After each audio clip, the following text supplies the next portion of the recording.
अब देखिए जगत गुरु तत्वदर्शी संत रामपाल जी महाराज के मंगल प्रवचन। गगन में आग लगी बड़ी भारी, भाई ब्रह्मा जल गया, विष्णु जल गया, यो शंकर जला लटाधारी। परमात्मा ने इतनी बात कही थी, लागे नुकड़े कड़े देखे, कहने लगे सुन ले सारी। परमात्मा ने सारा कुछ बता दिया।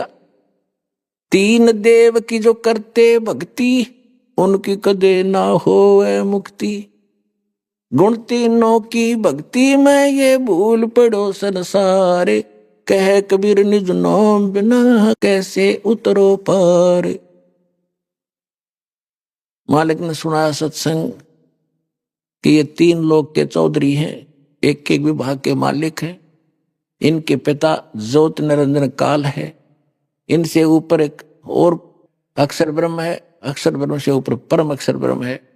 उस परम अक्षर ब्रह्म परमेश्वर का संदेश लेकर आया हूं, उससे पूर्ण मोक्ष होगा। ये ब्रह्मा विष्णु महेश भी नासवान है।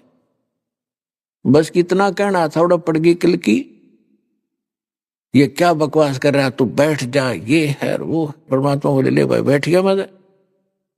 इतने में एक गया राजा के पास, उन्हीं में से साधु संतों में से एक राजा, एक ऐसा निकम्मा आदमी आया है और हमारे हिंदू देवताओं की बेइज्जती करता है। वो मुसलमान दिखाई देता है, वहां बेइज्जती कर दी सारी सभा में, हमारे साथ हमारी तो नाक काट दी। राजा ने कहा, एक नौकर भेजा, सिपाही खड़ीदार बोला उन्हें, लठाड़े ने डंडा लेके अगला उसको पकड़ के उसको बुला के लाओ। लेकिन राजा डरा करते थे, साधु संत के खसा नहीं करते। तो उसने कहा था उसको बुला के ला भाई, कौन है? तो उसने कहा, सिपाही ने जाकर कहा कि महाराज जी आपको राजा याद करते हैं, भगत जी आपको राजा बुला रहे हैं। परमात्मा बोले भाई राजा ने गरज होगी तो यहाँ आ जाएगा, वरना राजा से कोई काम नहीं। राजा को मेरे से काम है तो यहाँ आ जाए।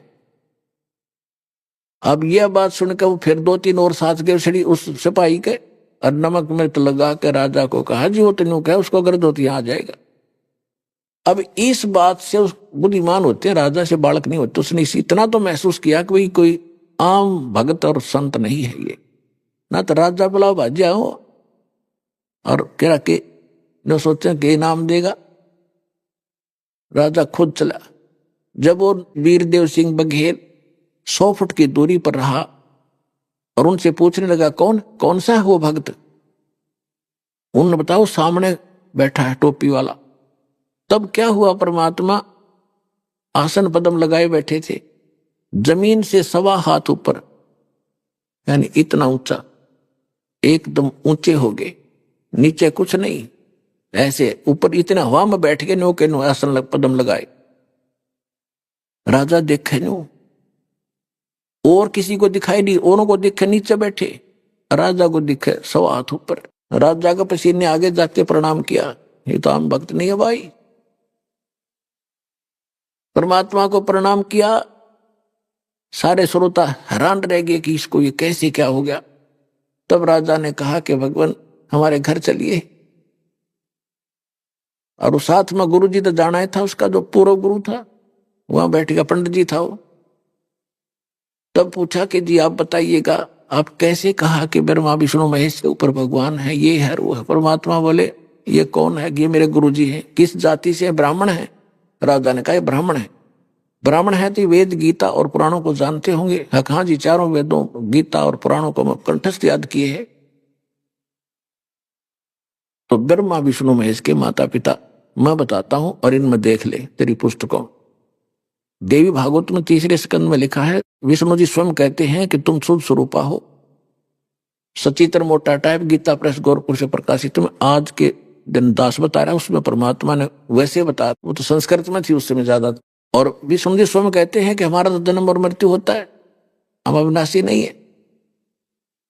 राजा ने कहा देख पंडित जी ने देखी पुस्तक उड़ा दरिये थी, नो पता भी गलत बोलते राजा तेरी गर्दन कटवा देगा, सच्ची बुलवाई सारी। फिर परमात्मा ने बताया कि शिव पुराण में देख, विष्णु की उत्पत्ति लिखा है कि ब्रह्म रूपी सदाशिव काल से और दुर्गा से इनकी विष्णु जी की ब्रह्मा की उत्पत्ति और शिव की उत्पत्ति हुई। उसमें विद्वेश्वर संहिता के अंदर देख, उसने सारा देखा। हाथ जोड़ लिया पंडित जी ने, अगजी तो फरिश्ता है, ताणक नहीं है। मैंने इतने दिन हो गए इसको पढ़ते, कभी मेरी बुद्धि में नहीं आई ये बातें यहाँ लिखी है, हमारी आंखें बंद कर रखी थी, सारी सच्ची लिखी है भगवान। हम भी धोखे में था, महाराज जी मैंने आपको मिसगाइड किया, मैं क्षमा चाहता हूँ। ये होते हैं ब्राह्मण के काम, ब्राह्मण सोच जो ब्रह्म पछाणे, और जान बुझ साची तजय करे झूठते ने, और ताकि संगत है प्रभु स्वप्न में भी ना दे। ये दुष्ट लोग जो 10-15 वर्ष से कूक रहा है, देख लो रहा ये संगत ग्रंथों में क्या लिखा है, देख लो रहे संतो, तुम देखो जब संगत मानेगी। अब ये देख रहे हैं, सबको मालूम हो चुका है कि सच्चाई ये है, लेकिन अपने एम के कारण नहीं आ रहे हैं, तो दुश्मन है भगवान के संगत इस संसार के। और ब्राह्मण और संत वो होता है जो सच्चाई को माने, क्योंकि वो भी भगवान के लिए तो निकले हैं, उनको परमात्मा चाहिए। ये महिमा सदा नहीं रहेगी, आश्रम सदा नहीं रहेंगे, एक दिन छोड़ कर जाएंगे, फिर गधे की ओर नहीं पाओगे जितने नकली संत और पंथ हैं।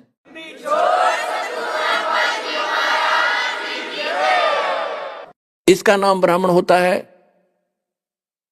ब्राह्मण थे रामानंद जी, पहले तो परमात्मा के साथ खूब वाद विवाद किया था, जब परमात्मा ने दाना दाना गिन दिया। विद्वान पुरुष थे, सब कुछ देखा, फिर भी ना पेटा भरा थोड़ा बहुत कि मैं समाधि लगाता हूं। परमात्मा ने कहा कि लगा समाधि। जहां वो अंतिम समय स्थान था उसका इस ब्रह्मांड के अंदर, वहां पहुंच गया। परमात्मा ने बताया कि ये है तेरा स्थान, और जब तेरी मृत्यु होगी, जब आप जाओगे लेफ्ट साइड में, वहां 3 रास्ते हो जाते, त्रिवेणी है त्रिकुटी से आगे, और सीधा रास्ता ये ब्रह्म अंदर है। ये तेरे किसी मंत्र से नहीं खुलेगा, मेरे पास वो मंत्र है जिससे ये खुलेगा। परमात्मा ने उच्चारण किया, ब्रह्म अंदर खुला। तब स्वामी रामानंद जी को ऊपर ले गए, फिर ऊपर के सारे लोग दिखाए, सतलोक दिखाया। वहां अनंत कोट ब्रह्मांड के सिंहासन पर कबीर साहब वो 5 वर्ष के बालक जाकर विराजमान हो गए, और सब वहां ब्रह्मा विष्णु महेश जैसे करोड़ों खड़े वहां हाथ जोड़े मालिक के सामने। इस अतिथि को देख करके रामानंद जी की आत्मा को वापस भेजा। सामने 5 वर्ष का बालक बैठा, वही कबीर दुल्हा चरणों में गिर गया। 105 वर्ष का ब्राह्मण, और समाज को एक तरफ पटक दिया और शरण लिए परमात्मा के। तो ब्राह्मण सोए जो ब्रह्म पहचाने, ब्राह्मण वही पंडित वही होता जो भगवान को पहचान ले, समाज को की ओर नहीं देखे, भगवान की ओर ही देखे। तो वीर सिंह बघेल ने नाम ले लिया, उसके उस गुरु ने भी दीक्षा ले ली। अब वो उस ब्राह्मण की दूसरे ब्राह्मण नहीं माने, उसको जात से डाल दिया। अब उसको ज्ञान हो गया परमात्मा का कि भाड़ में जाओ ऐसा समाज जो भगवान से दूर करे। परमात्मा के सूक्ष्म ज्ञान में लिखा हुआ है, परमात्मा कहते हैं रतन जड़ाऊ मंदिर है, मंदिर माने महल, रतन जड़ाऊ मंदिर है, यानी पूरे महल में जैसे हम चिप्स चाप्स लगाते हैं ऐसे सारे में ये रतन लगे हों। रतन जड़ाऊ मंदिर है और लख योजन स्थान, जिसकी लाख योजन, 1 योजन में 4 कोस, 1 कोस में 3 किलोमीटर, जिसके 12 लाख किलोमीटर का क्षेत्र उसके अंतर्गत आता हो। इतना बड़ा वो प्रभावशाली प्रभु बना हो, और उसके महल के अंदर रतन लगे हुए हों सारे में। रत्न जड़ाऊ मंदिर है और लख योजन स्थान, सकट सगा न भेंटियो तय हो इंद्र समान। कहते हैं परमात्मा सकट तय ईसा रिश्तेदार भी नहीं मिला जो इतना धनवान और जो भगवान से दूर करे, हमने उसकी जरूरत नहीं है। सकट सगा यानी रिश्तेदार रिलेटिव ना चाहिए, चाहे वो इंद्र स्वर्ग के राजा जैसा भी क्यों ना हो। टोटे में भक्ति करे सोए सही सपूत, ये माया धारी मस्करे ना जाने कितने जालिए ऊत। अब क्या बताते हैं परमात्मा, वीरदेव सिंह बघेल ने दीक्षा ले ली, प्रथम मंत्र दिया। अब हम क्या करते हैं, मंत्र ले लेते हैं। प्रथम मंत्र तो एक फर्स्ट एड सी है आपकी, इससे आपकी आस्था भावना देखी जाती है कि इससे आप लग गए इसे आपने परमात्मा का सच्चे ढंग से मर्यादा में रह के भक्ति करी तो परमात्मा आपको पूरा सहारा देगा, तो आप भक्ति से जुड़ जाओगे। उसके बाद फिर सतनाम दिया जाता है। अब वीरदेव सिंह बघेल को प्रथम नाम देकर परमात्मा चले गए और उसको बताया कि इस मंत्र का डेली ये 5 नाम दिया करते शुरू में, जो आपको 7 नाम अब दिए जाते हैं, ये बीच बीच के 5 नाम हैं जिनका गुरु ग्रंथ साहिब में जिक्र है।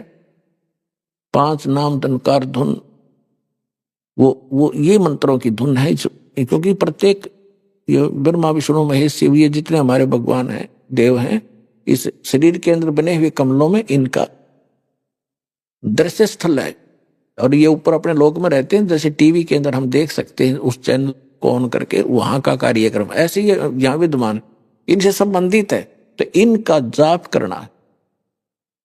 उसके बाद सतनाम देते हैं। तो कुछ दिनों के बाद परमात्मा गए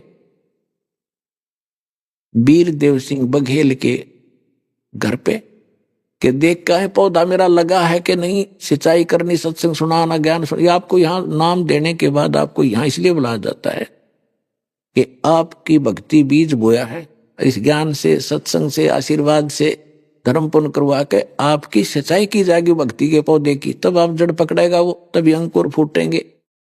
तो परमात्मा ऐसे घर जाते थे जब संगत बहुत बड़े हुआ करते थे, तो वहां गए। राजा ने तैयारी कर रखी थी शिकार खेलने जाने की। शिकार खेलते जंगल में जाकर शिकार मारते, हिरण मारते।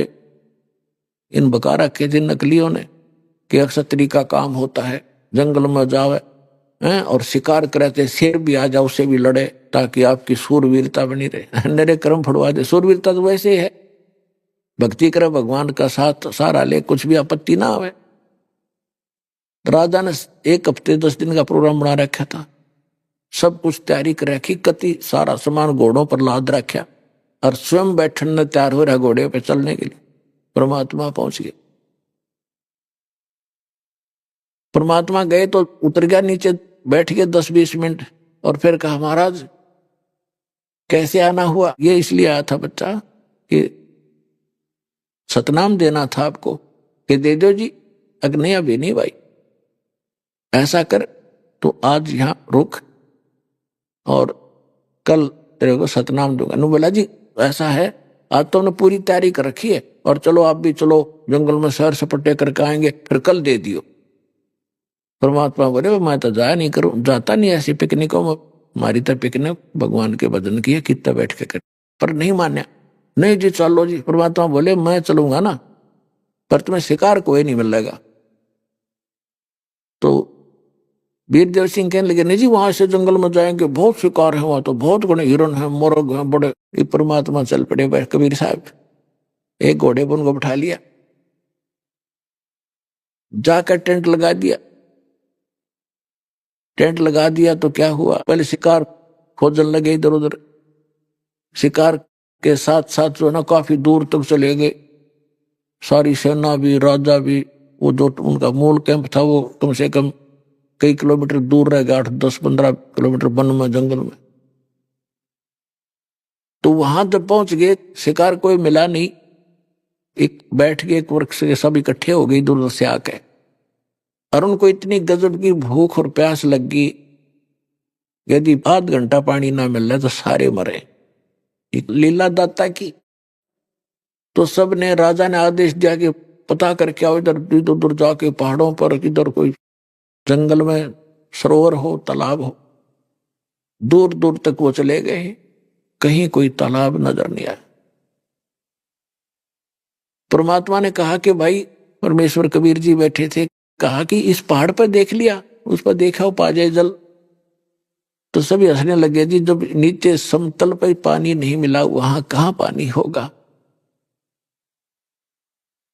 पहाड़ पे कहां से जला हुआ था।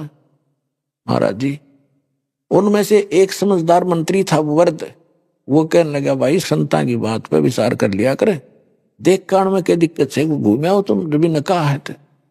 तो 2-3 सैनिक गए पहाड़ पर से चढ़ते चढ़ते, वहां जाके क्या देखा, बढ़िया सरोवर पानी का भरा हुआ अमृत, और वहां बाग बगीचा, इतना गजब का बाग लदपद केले, सेब, संतरे, अंगूर।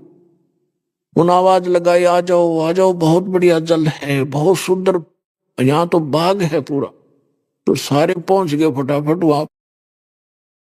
भूखे मरे थे पहले तो तोड़ तोड़ खाए छके, फिर नहाए उसमें और कुछ बांध लिए ले चलन खातिर, घोड़ा बदल लिए।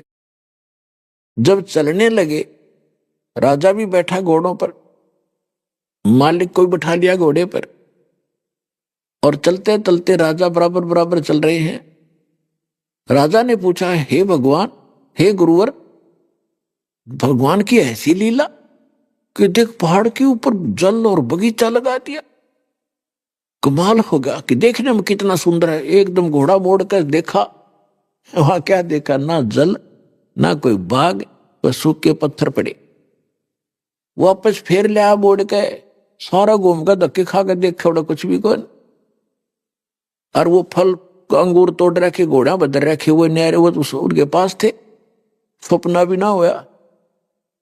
तब कहा, गुरुवर ये क्या था, कैसी लीला मालिक की कि भाई जहां से आए थे वो चले गए, सारा काम पूरा है, तुम चलो। मन के मुझे क्या मालूम क्या हुआ क्या नहीं। ने बोले नहीं, ये तो सब लीला आपकी है। अब चरणा में पड़ गए वो सारे के सारे मंत्री, वो राजा, सब कुछ। हे भगवान, आपने जान बचा दी, आज सारे मरने थे, परमात्मा बड़ी दया करी। परमात्मा बोले, भाई भक्ति करो, जो मैं तो दास हूं, उसका भगत हूं, भक्ता की रक्षा तो भगवान किराए करे। उनको इस तरह समझाने की चेष्टा करी दुर्बुद्धियों को। फिर घर पर आ गए, अपनी पत्नी से कहा, वह भी ना मान्या करती, नाड़ी पने मारी थी। ने बोली, मैं तो माता की भगत हूं, ना छोड़ू माता ने। तब उसको बताया सारी कहानी, वह भी रो और चरण पकड़े, परमात्मा तो भगवान आ गए हमारे घर पे। वीरदेव सिंह बघेल ने कहा कि भगवान सतनाम दे दो। नहीं, अभी तक तो तेरे बीज का अंकुर भी नहीं फूटा, तू शिकार खेलता फिर भगत है। खबरदार, आज के बाद शिकार खेला है या ऐसी बकवास करी है तो दोनों कान पकड़ लिए और आपके अक्षेत्र में प्रतिबद्ध लगा दे, कोई शिकार नहीं खेलेगा। लज लगा दिया। परमात्मा बोले, प्रथम दोबारा मंत्र लो और फिर सतनाम दूंगा। अपने आत्माओं फिर जब लगे वो भक्ति करने तन मन धन से, फिर परमात्मा आए 2-4 महीनों के बाद। उनसे पूछा, बेटा भक्ति करते हो जी? और कुछ दिखाई नहीं देता, आपका दिया हुआ ये मंत्र डेली जाप करता हूं। तो परमात्मा ने, कबीर साहब ने सतनाम दिया उसको।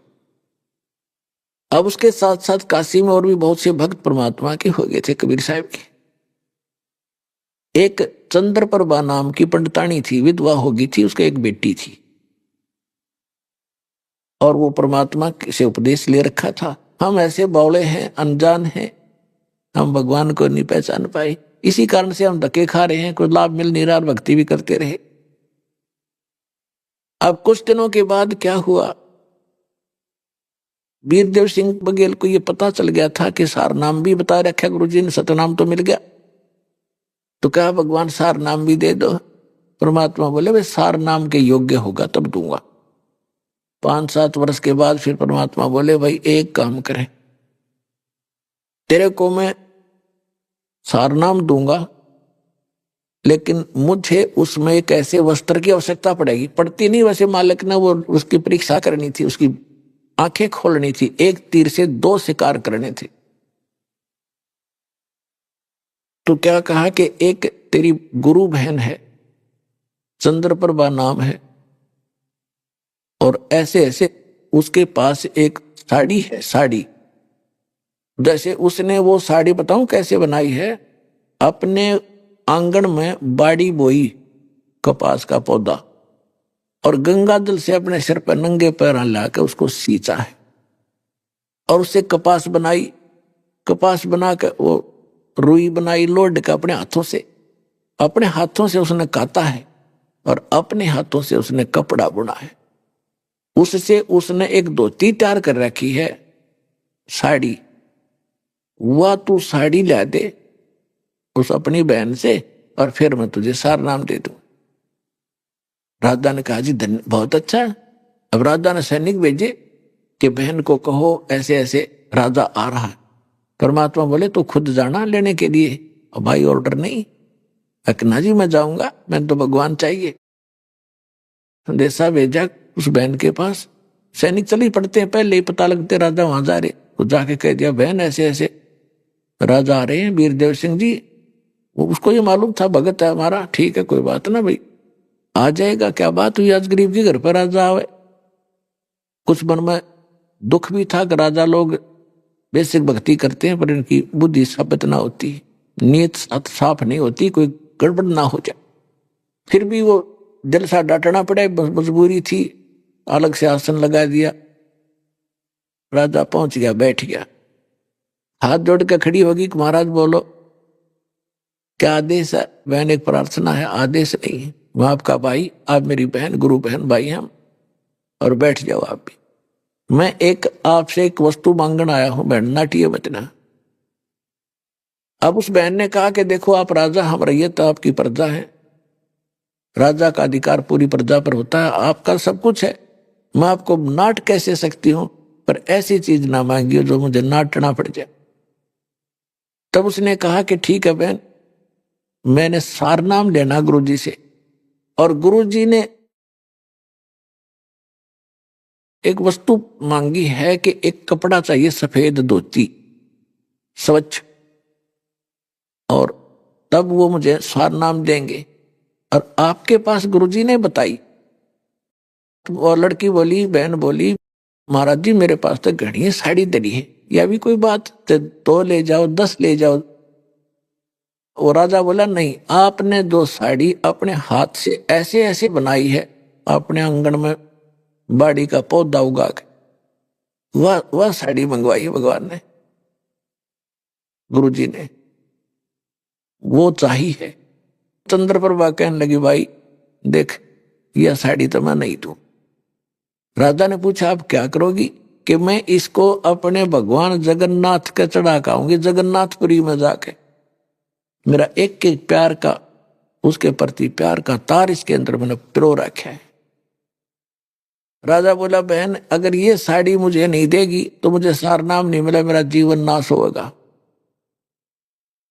बहन इसके बदले में तुम मुझसे जो चाहे मांग ले, मैं दे दूंगा, 2, 5, 4 गांव तुझे दे दूंगा, प्रधान बढ़ा दूंगा मेरी बहन, मेरा जीवन सफल हुआ है। कहने लगी भाई राजा बात सुन दे, तू राजा मैं रैयत हूं, या धोती नहीं दूंगी, मैं भगवान के लिए बनाई है, चाहे देश निकाला दे दे और उन धक्के तो छीन ले, बेशक तेरी ताकत है, पर अपने हाथ से चंद्रप्रभा नहीं देगी तने, एक वह कहते 100 वह। बहुत देर तक रिक्वेस्ट करता रहा पर मायूस होकर उठकर चल पड़ा। अब आके ढीले हो, मालिक को तो पता था। परमात्मा ने पूछा हाँ भाई क्या रहा वीरदेव सिंह बघेल। कहने लगा जी मेरे खोटे भाग हैं, मैं बड़ा नीच व्यक्ति हूं और मेरे भाग में सारनाम नहीं है, मेरी माड़ी किस्मत है। भगवान परमात्मा ने पूछा कि क्या बात हुई, कि सारी कहानी बता दी उसने, लड़की ने, के साथ जो वार्ता हुई थी वीर सिंह ने बताया। तो परमात्मा ने पूछा वो करेगी क्या उस साड़ी का, धोती का। राजा ने बताया उसने ये कहा है कि मैं जगन्नाथ के मंदिर पे अपने हाथ से ढाक आऊंगी, मैंने उसके लिए बनाई, वो मेरा भगवान है विष्णु जी। परमात्मा बोले बेटा एक काम कर दे, मैं तुझे सारनाम दे दूंगा, चलो अपनी शर्त में ढीली करता हूं, वो धोती वो वहां से ढाका, उसने पूछ ले कद जावेगी, और वहां तक इसको उस बेटी को कोई दुख ना हो रास्ते में, यह व्यवस्था तू कर दे। और जब वह धोती चढ़ा के आ जाएगी, अपने पैंट चढ़ा के आ जाएगी जगन्नाथ के, फिर मैं तेना आते नाम दे दूंगा। जब वह सुरक्षित आ गई तय, उसको दिक्कत नहीं आनी चाहिए कोई रास्ते में। राजा की खुशी का ठिकाना नहीं कि अपनी बहन ने बैलगाड़ी में रथ में बैठा दूंगा, जैसे कहेगी वैसे भिजवा दूंगा, पालकिया में भिजवा दूंगा, 10 सैनिक साथ भेज दूंगा बॉडीगार्ड रूप में, ये तो बात मेरे हाथ में है। तो उसी समय उसने सिपाहियों को भेजा और पूछा कि कब जाएगी बहन, और सारी बात बता दी। उसने बताया चंद्रप्रभा ने कि भाई मैं जाऊंगी, राजा को बोल दो फलाना दिन पूर्णवासी को वहां चढ़ाऊंगी जा करके, या जो भी दिन उसने बताया। उस सैनिकों ने बताया कि राजा ने कहा कि आपके साथ हम सैनिक चलेंगे अपनी बहन की सुरक्षा के लिए, गुरुदेव का आदेश है, और कहो तो आपको रथ में बैठा कर ले चलें। वो बोली नहीं, पैदल जाऊंगी मैं, तो आते समय तो बेसिक बैठ लूं, पर जाते समय जाऊंगी पैदल। तो राजा ने खाने पीने की व्यवस्था एक अलग से करके सैनिक साथ भेज दिए, ऊंट पर लादा या बैलगाड़ी में, जैसे भी। अब वो चल पड़े। वो बहन चली गई नहा धोकर सुबह सुबह, और वो थाली में रख के वह साड़ी, और पहुंच गई जगन्नाथ की जहां मूर्ति बनी हुई, 3 मूर्तियां, दास भी देख कर आया था, भक्तों को दिखा कर लाया था। मैं कहा इन पत्थरा ने पूज के हम मोक्ष चाहते हैं। और उस मंदिर के साथ जगन्नाथ के मंदिर की स्थापना में कबीर परमात्मा की विशेष योगदान है, वो आपको बताया कई बार। इसलिए भक्तों को दिखाने के लिए दास गया था कि सच्चाई है। तो जब अंदर गई वो बहन चंद्रप्रभा, और आंखों में आंसू भर के भगवान के चरणों में धोती धर के ने बोली है भगवान इस दासी किया तुझ बैठ स्वीकार करना।